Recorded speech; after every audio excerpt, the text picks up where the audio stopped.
Saludos a toda la comunidad que participa activamente en la Sociedad Latinoamericana de Resonancia Magnética Solarín. Soy el licenciado André Valerio Rao y en esta oportunidad, en el tercer ciclo Aprendiendo Juntos, voy a hablar acerca de la evolución del procesamiento de señales en resonancia magnética. Vamos a hablar un poco acerca de todos los factores que están involucrados en esta evolución. Así que acompáñenme. Lo que estamos observando aquí es la primera resonancia magnética del cerebro que se realiza en alto campo. Fue realizada en el año 1983 y lo que quiero que observen principalmente es acerca de la forma del equipo, la forma de la antena y también la imagen resultante. Da mucha curiosidad porque en esos tiempos, como la potencia del equipo no era tan alta, entonces se necesitaban campos pequeños para poder formar la imagen, así como tiempos de adquisición largos para adquirir la imagen que estamos observando aquí. Entonces, vamos a ir viendo poco a poco cómo ha ido evolucionando esto y cómo ha sido un beneficio para todos nosotros que trabajamos actualmente en esta área. Primero vamos a hablar un poco acerca del procesamiento de señales. ¿Qué viene a ser? Es la manipulación matemática de una señal de información para modificarla o mejorarla en algún sentido. Esto se puede conseguir mediante un sistema basado en un procesador o microprocesador que posee un juego de instrucciones, un hardware y un software utilizado para aplicaciones que requieran operaciones numéricas a muy alta velocidad. Entonces, prácticamente con los mismos datos con los que trabajamos, ¿no? Nosotros tenemos una señal que es la entrada, luego hay un procesamiento de esta señal y tenemos una salida que viene a ser la imagen digital. Entonces nosotros vamos a evaluar los diferentes factores que están involucrados en esto. Entonces, de acuerdo a lo que hemos estado viendo en la evolución, como vemos en la primera imagen, ¿no? Una antena compacta, rígida, y lo que observamos en la derecha, ¿no? Una antena que parece ya una sábana. Observamos de que hay muchos datos aquí que tenemos que tener en consideración para evaluar la calidad de imagen, ¿no? Que esta calidad de imagen está relacionada con esta evolución del procesamiento de datos, del procesamiento de señales con que trabajamos. Tenemos que tener en cuenta.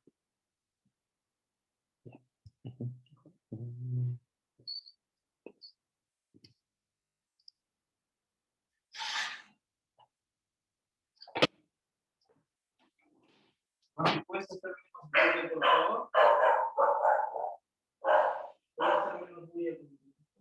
Estoy grabando una clase.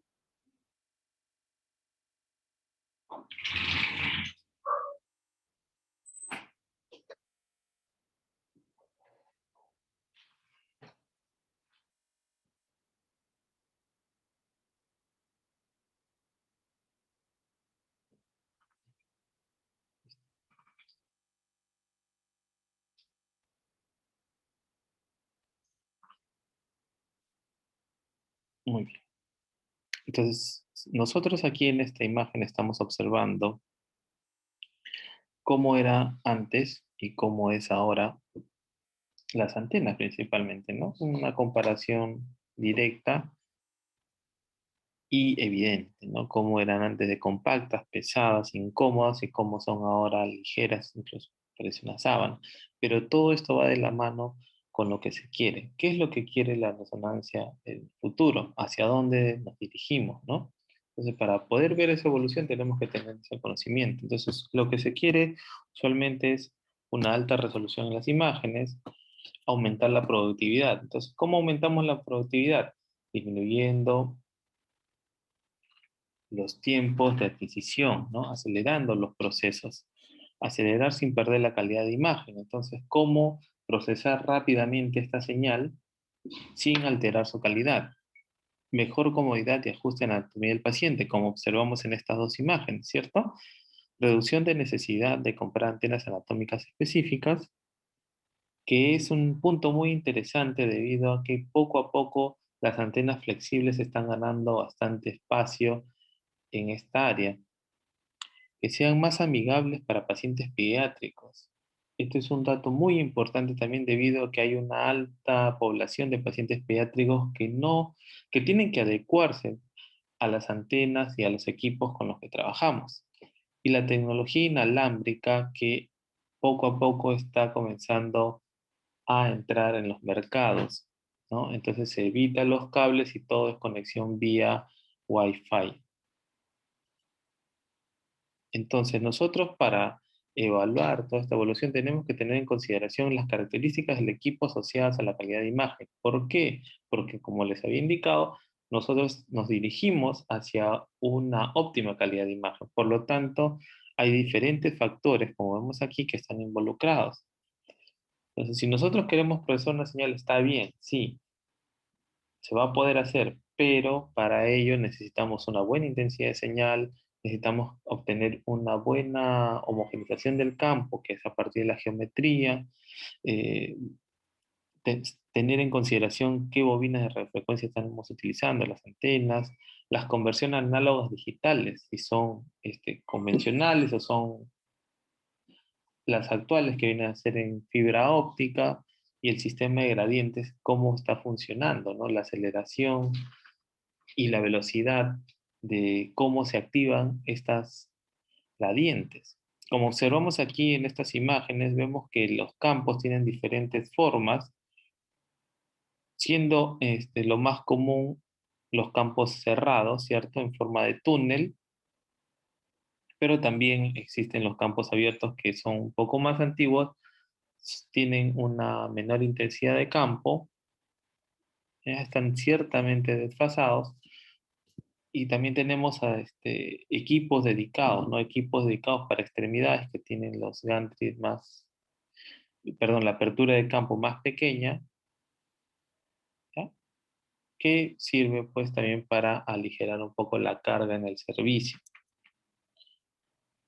También sabemos que dentro de estos resonadores existen diferentes componentes que en conjunto procesan las señales con las que trabajamos y generan pues lo que viene a ser la imagen final. Entonces hay diferentes factores que se involucran en la formación de estas imágenes, ¿no? A partir de la señal. Como observamos en este video, vemos cómo antes era la conversión análogo-digital, cómo pasó de estar en un techo, ¿cierto?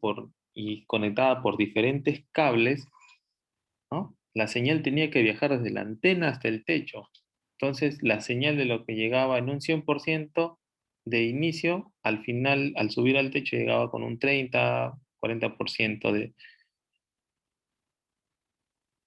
calidad. Entonces, lo que observamos ahora es una conversión directa, ¿no? Que se conecta directamente a la antena y envía ya la imagen digital. Entonces, al procesar mucho más rápido estos datos, nosotros tenemos una buena señal, una señal con alta calidad, entonces nosotros lo que podemos hacer a partir de ahí es variar algunos factores para poder disminuir un poco el tiempo sin alterar la calidad de la imagen. Entonces, aquí como observamos, este procesamiento de las señales va de la mano, como les digo, con la evolución de la instrumentación en resonancia magnética, que antes tenía muchos componentes que estaban libres, ¿no? Principalmente cables, pero ahora todo es más compacto. Entonces eso facilita que la señal se mantenga lo más pura posible, ¿cierto? Que no se altere mucho y que no necesitemos aumentar los tiempos para mantener una buena calidad.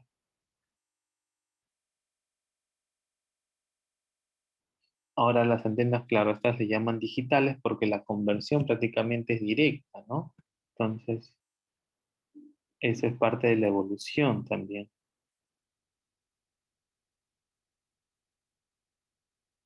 ¿Cómo ven ahí? Ujú. Ahora, la intensidad de campo está relacionada al procesamiento de las señales, no directamente, pero en cierta forma indirectamente sí. ¿Por qué? Porque se trabaja a partir de las intensidades de campo con las que se tiene, ¿cierto? Entonces las intensidades de campo, como conocemos nosotros, como sabemos, a mayor intensidad de campo va a haber una mayor intensidad de señal, ¿cierto? Entonces hay que tener en consideración ese dato. Otro dato también que me faltó eh, comentar era acerca de el tamaño de field of view, una también de las propuestas a futuro de la resonancia magnética es la cobertura, ¿no? La cobertura anatómica.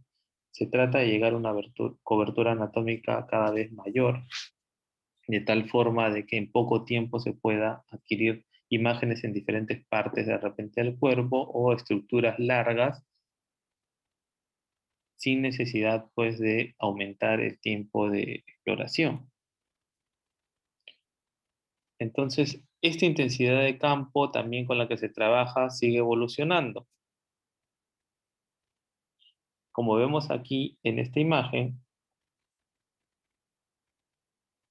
tenemos una adquisición desarrollada en un equipo de 7 Tesla, que comparada al equipo de 1.5 Tesla, pues se observa una gran diferencia en la resolución espacial y de contraste, ¿cierto? Se pueden diferenciar mucho mejor las estructuras anatómicas, de tal forma de que podemos nosotros tener más información para realizar un diagnóstico óptimo.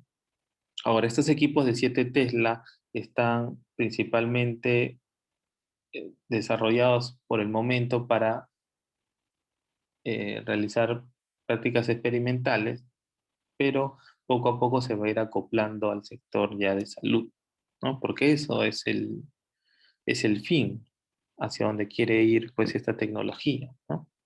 Entonces, al tener una intensidad de señal mucho más alta, nos va a ayudar pues a procesar mucho más rápido también los datos. ¿Por qué? Porque nosotros vamos a tener que disminuir ciertos factores para no, para disminuir el tiempo de adquisición. Ahora, hay un detalle aquí también que al aumentar la intensidad de campo, también estamos alterando en cierta forma la relajación longitudinal, principalmente en los tejidos T1, ¿no? La relajación T1 principalmente, ¿no? Que como observamos en estos cuadros, al ir aumentando la intensidad, va aumentando gradualmente también los tiempos de relajación de diferentes estructuras. Esto pasa principalmente, como les digo, en los tiempos de relajación T1.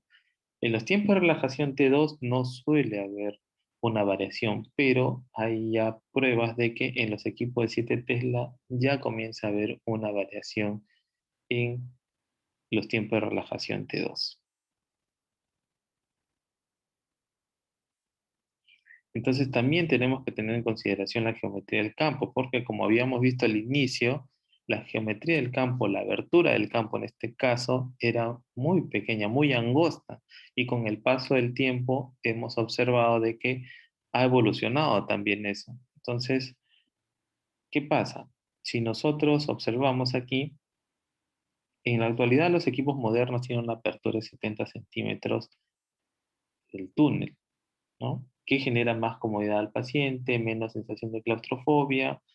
De esa manera se puede trabajar mucho mejor. Pero, ¿qué pasa si tuvieran la misma, pues, solamente para hacer una hipótesis, si tuviera la misma tecnología, qué pasaría? Que este de 60 centímetros tendría menor resolución señal-ruido, ¿cierto? Menos relación señal-ruido, porque el espacio está mucho más alejado a la estructura que queremos evaluar.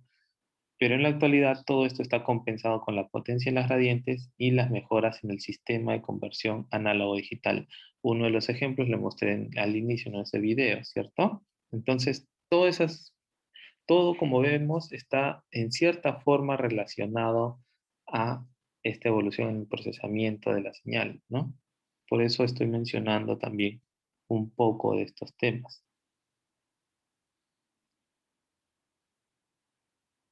También tener en cuenta la relación entre la geometría del campo y también la intensidad del campo para los equipos de campo abierto.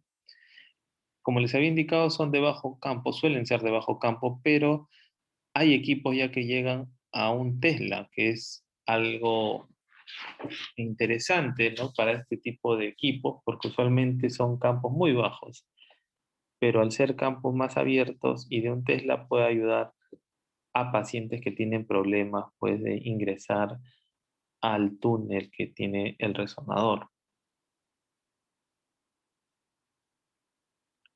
Ahora sí ya vamos a ir entrando a los que están relacionados ya directamente con esta evolución del procesamiento de señales en resonancia magnética.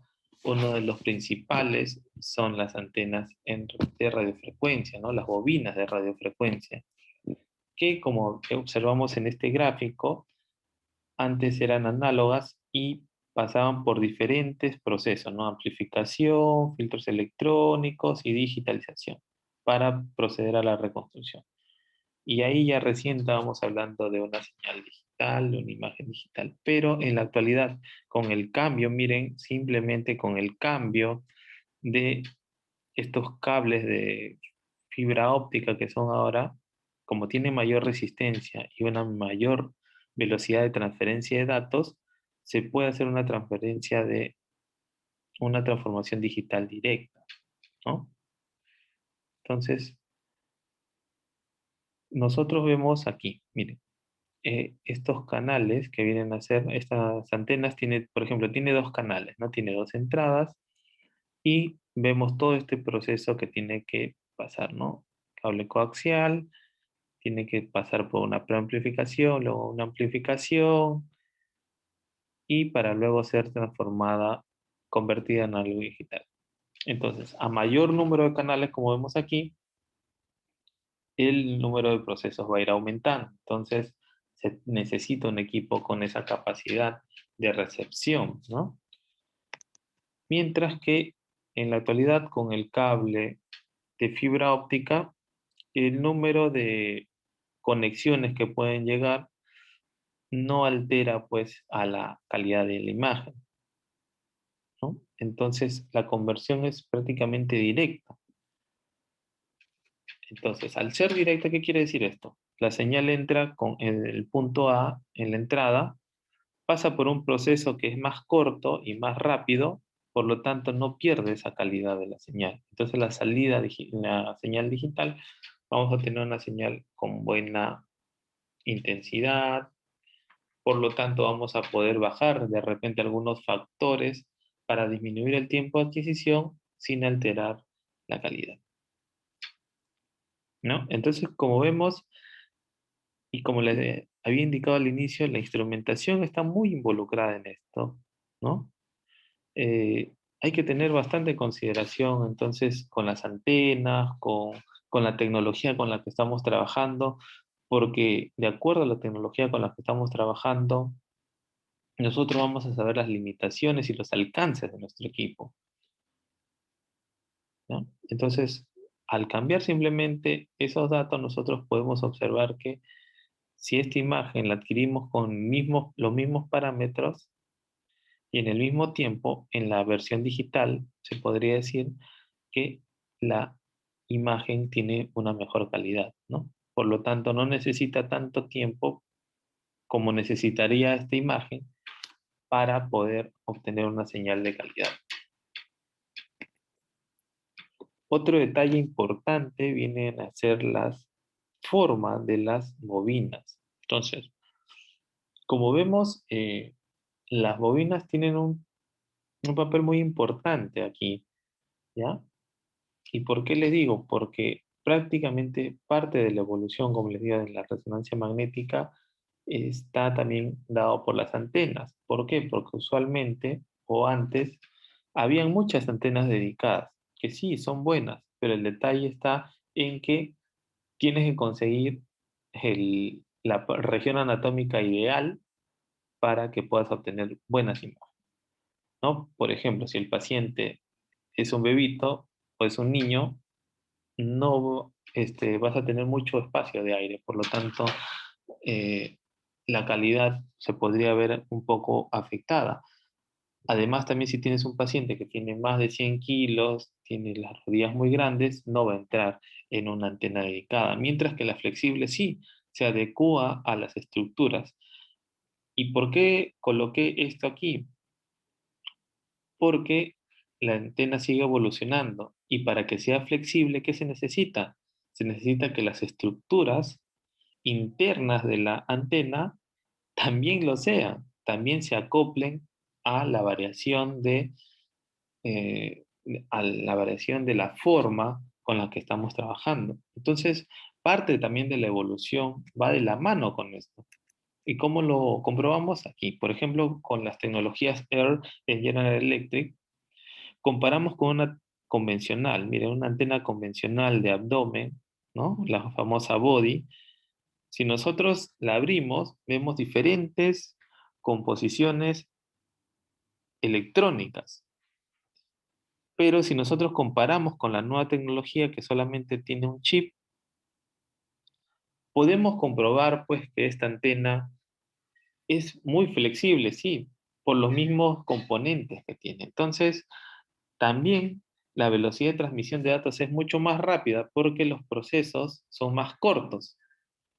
Entonces, es muy importante, por eso, como les digo, la forma, la instrumentación con la que estamos trabajando. Aquí, como observamos en el video,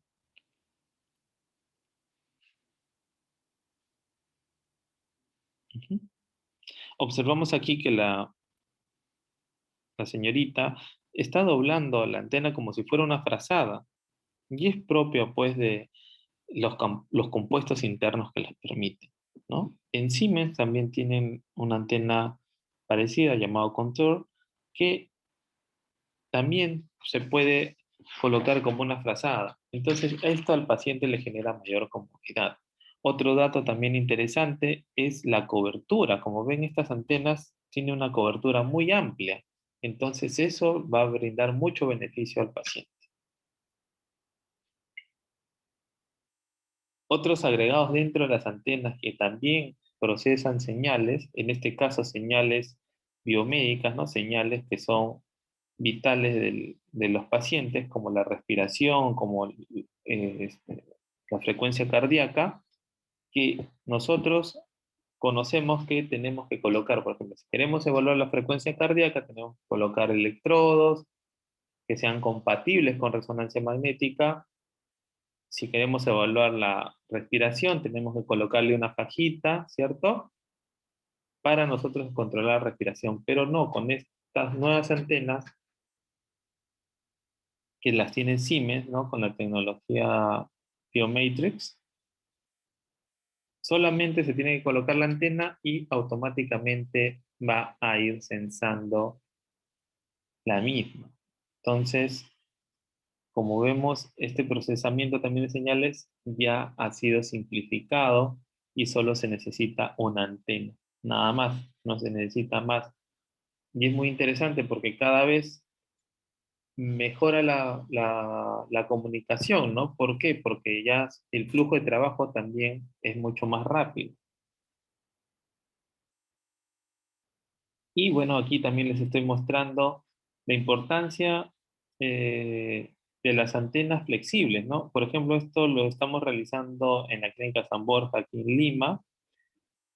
Estamos realizando estudios dinámicos en el sistema musculoesquelético, ¿no? Entonces, lo que estamos observando aquí de rodilla, muñeca y tobillo es lo que estamos haciendo en un trabajo de investigación, ¿ya? Para ver justo esa utilidad, ¿no? Y también estas tres las estamos haciendo con las antenas flexibles, por eso le digo, las antenas flexibles hasta nos permiten hacer esto, ¿no? A comparación de las antenas rígidas, que no nos permiten hacer nada. ¿Ya? Las de cerebro sí están hechas, pues las de órbitas, perdón, están hechas en las antenas de cerebro, pero como vemos, podemos adquirir un paquete de datos en poco tiempo y de buena calidad, ¿no? Entonces, esos son los beneficios que nos están dando estas antenas. Entonces, como vemos aquí, ya la resonancia magnética está que da el siguiente paso, ¿no? Está que hace evaluaciones dinámicas y ahora está que también hace pruebas también de esfuerzo, ¿no? Como vemos aquí con estas antenas que se adaptan al cuerpo y también pueden adaptarse a los movimientos de las manos, o en este caso, ¿no?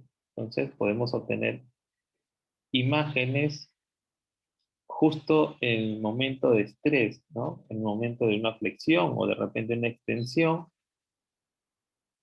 de los dedos, en este caso, para observar una lesión, así como también la evaluación de plexo braquial, ¿no? Que parece más una imagen de una niña, ¿cierto? Pero esta antena funciona y brinda esa calidad de imagen.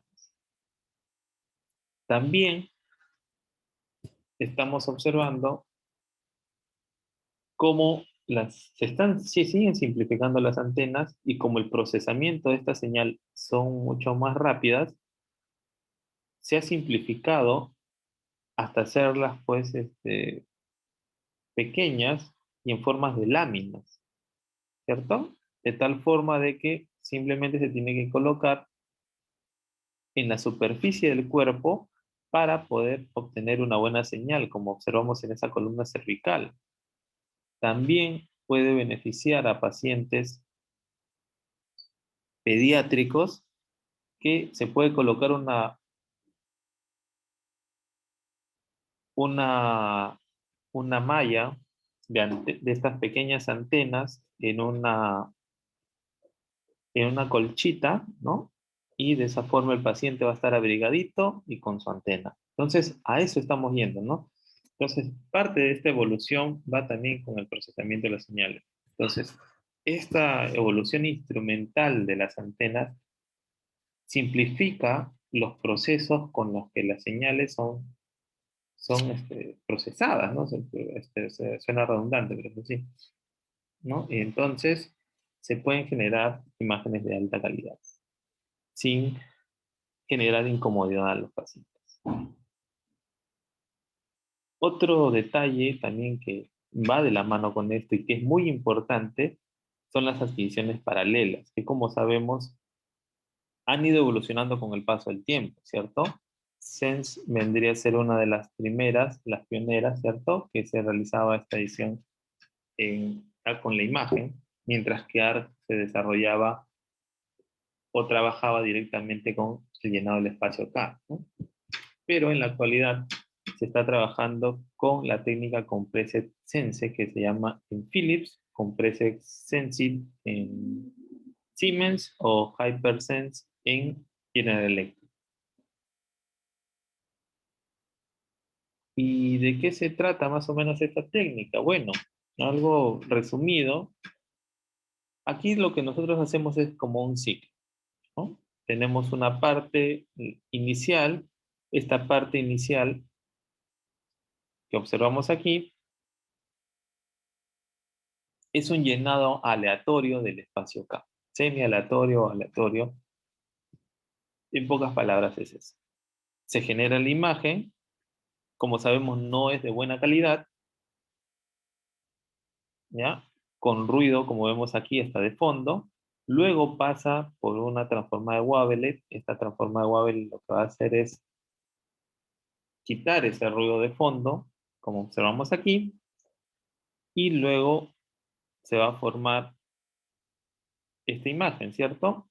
Y al ser descompuesta, esta luego vamos a sumarla a la anterior, ¿no? Como haciendo una comparación para poder mejorar la imagen. De tal forma de que la va a corregir en la segunda vuelta con una mejor calidad, ¿no? Y así va a seguir su ciclo, ¿no? Quitando el ruido de fondo, mejorando la calidad, como vemos aquí, y genera un ciclo. A través de esta reconstrucción como diseño interactivo, ¿no? Este es un ciclo, como vemos aquí, y se trabaja, como observamos, en diferentes partes del cuerpo, ¿ya? Entonces, a través de esta técnica nosotros podemos reducir los tiempos casi a la mitad y son utilizadas principalmente, hasta el momento donde he visto, en adquisiciones tridimensionales y también de cine cardíaco, ¿no?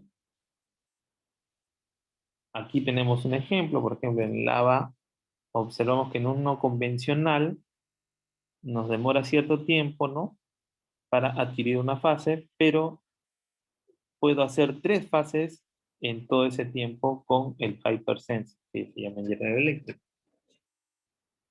Entonces, al hacer 3 fases en menor tiempo, tengo ¿qué quiere decir con esto? Que tengo una resolución temporal mucho mejor comparada a la otra y tengo también 3 bloques de imágenes con datos, ¿no? Los datos son muy importantes, son muy valiosos y nos puede brindar mayor información. Entonces, como les había indicado, en este caso en un angio cerebral TOF 3D, observamos que al inicio, ¿no? Con el ARC, aún así acelerando, se adquiría esta imagen en 4.25 minutos, pero activando el Hypersense se puede hacer hasta casi en la mitad, ¿no? 2 minutos y 59 segundos, brindando una buena calidad de imagen. De esa forma, nosotros vamos a reducir los tiempos de adquisición, vamos a poder de repente agregar otra secuencia interesante o simplemente seguir mejorando el flujo de trabajo. Otro detalle importante que hay que considerar es la resonancia magnética sintética, porque aquí nosotros vamos a procesar muchos datos en poco tiempo, ¿ya? Como sabemos, eh, esta técnica está poco a poco ganándose un espacio en resonancia magnética que yo creo que mientras sigue evolucionando se va a quedar ya establecida en diferentes centros. Entonces, aquí con esta técnica, en una sola adquisición, como sabemos, podemos nosotros cambiar tiempos de repetición, tiempos de eco y tiempos de inversión, además de tener acceso a mapas de cuantificación T1, T2 y también las tasas de relajación TU, R1 y R2, ¿no? Entonces tenemos muchos datos que tenemos que procesarlo en poco tiempo. Entonces, en un momento nosotros podemos cambiar los tiempos de eco, como vemos aquí, y generar diferentes potenciaciones. Entonces, esta evolución, como les había indicado, de este procesamiento de las señales, ha llegado a esto, ¿no? A poder hacer esto. Que a inicios de los 80, cuando fue recién descubierto, no se podía. O se podía, pero demoraba mucho y de baja calidad. Pero ahora, en la actualidad, ya se puede realizar. Y como vemos en una sola adquisición, tenemos diferentes estructuras que podemos evaluar, diferentes contrastes, perdón.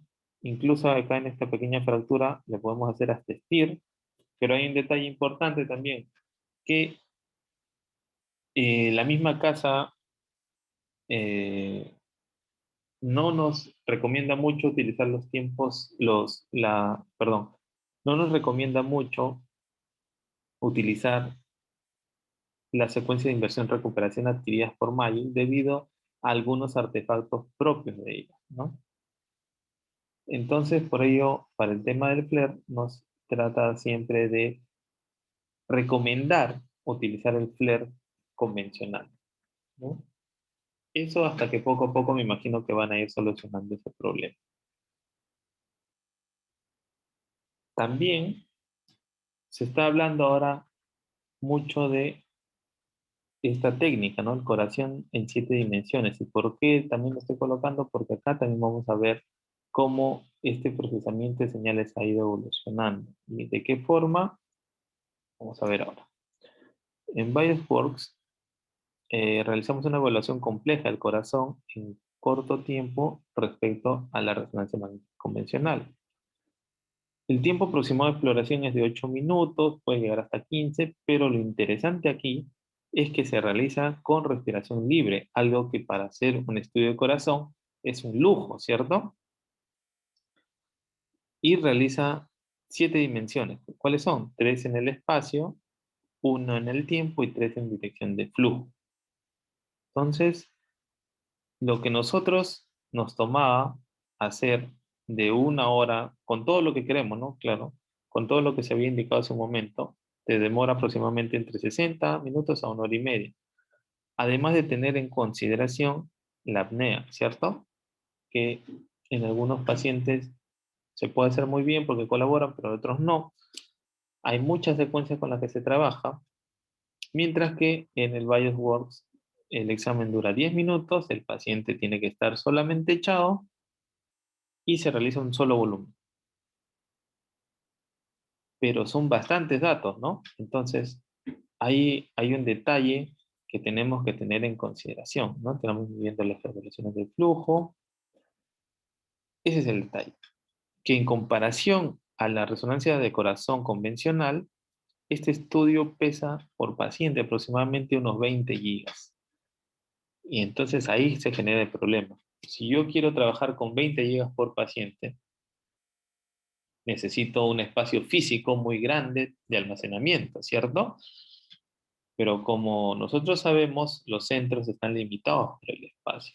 Por lo tanto, toda esta transferencia de datos, todo este procesamiento de datos, no lo hacen las mismas computadoras, sino que se envía por la nube a través del GPU Cloud Post Processing, y una vez llevado a la nube, se procesa rápido y al instante, BioWorks a través de este sistema Arteris proporciona una plataforma de visualización en tiempo real que proporciona datos cuantitativos e informes estructurados, o sea, al instante.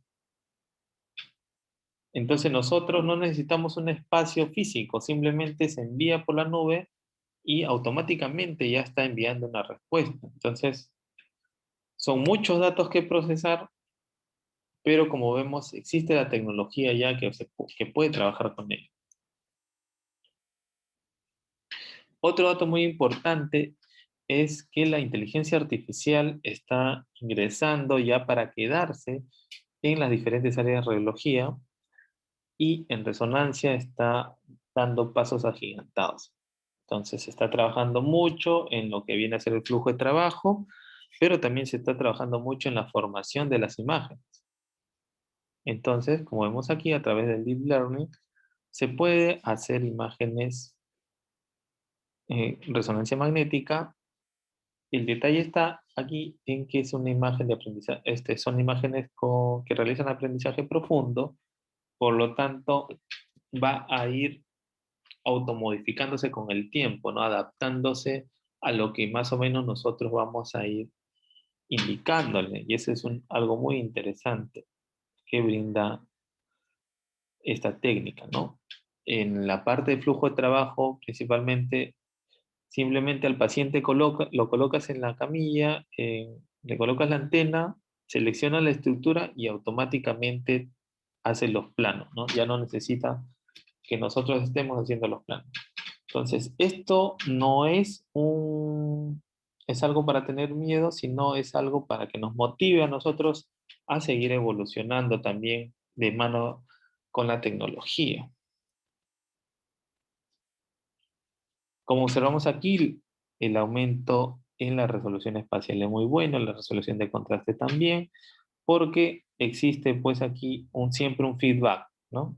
Hay una adquisición de baja calidad, luego pasa por unos filtros y hay una respuesta. Entonces, ese aprendizaje, el deep learning, justo beneficia a la disminución de ruido, ¿no? Porque va aprendiendo y va quitando ese ruido.